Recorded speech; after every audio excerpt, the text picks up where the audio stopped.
নমস্কার বন্ধুরা, মৌ কিচেনে তোমাদের সবাইকে স্বাগত জানাই। তেলে ভাজা খেতে আমরা প্রায় সকলেই ভালোবাসি। বিশেষ করে বর্ষাকালে বিকেলবেলা চায়ের সঙ্গে তেলে ভাজা হলে বিকালটা একদমই জমে। আজকে বানাবো নারকেল আর মোচার চপ, যেটি খেতে দুর্দান্ত লাগে।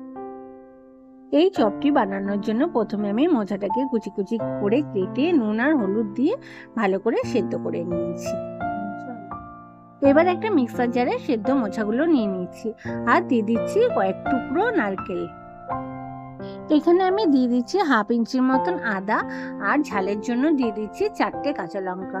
ঝালটা অবশ্যই তোমরা তোমাদের স্বাদ অনুযায়ী দেবে।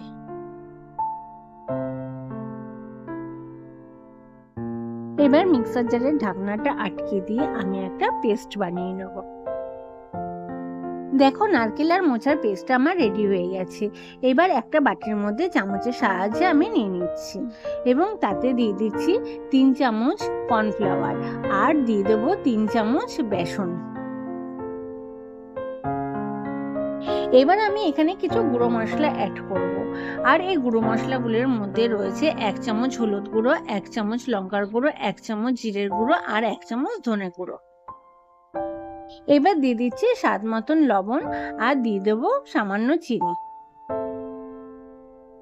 এবার সমস্ত কিছু খুব ভালোভাবে মেখে একটা ডো তৈরি করে নেব।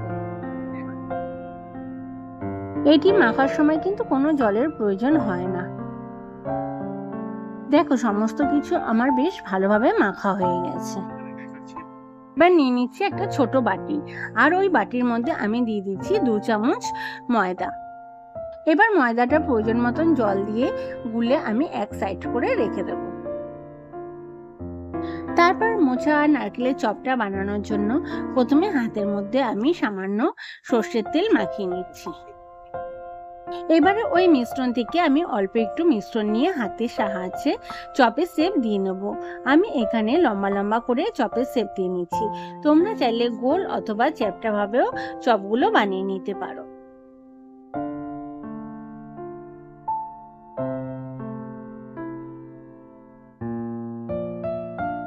ঠিক একইভাবে আমি সমস্ত চপগুলো রেডি করে নিয়েছি।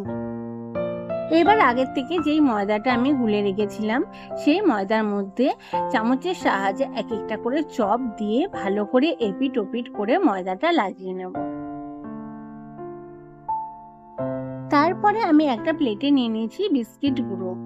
ওই বিস্কিট গুঁড়োর মধ্যে ময়দা লাগানো চপগুলোকে এপিট ওপিট উল্টে পাল্টে ভালো করে কোট করে নেব।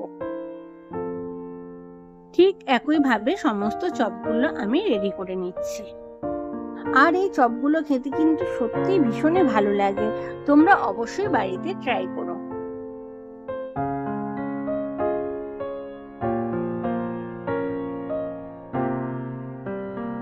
এবারে চপগুলো ভেজে নেব আর চপগুলো ভাজার জন্য আমি কড়াইতে দিয়ে দিচ্ছি পর্যাপ্ত পরিমাণে সাদা তেল। আর তেলটা ভালোভাবে গরম হয়ে গেলে গ্যাসের ফ্লেমটা একদম কম করে দিয়ে আমি চপগুলো একে একে ওই তেলের মধ্যে ছেড়ে দেবো। তারপর খুব সাবধানে স্প্যাচুলা দিয়ে এপিট ওপিট উল্টে পাল্টে ভালো করে লাল লাল করে চপগুলো ভেজে নেব।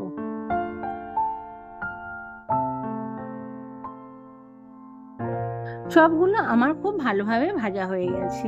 আমি সমস্ত চপগুলো একে একে তুলে নিচ্ছি।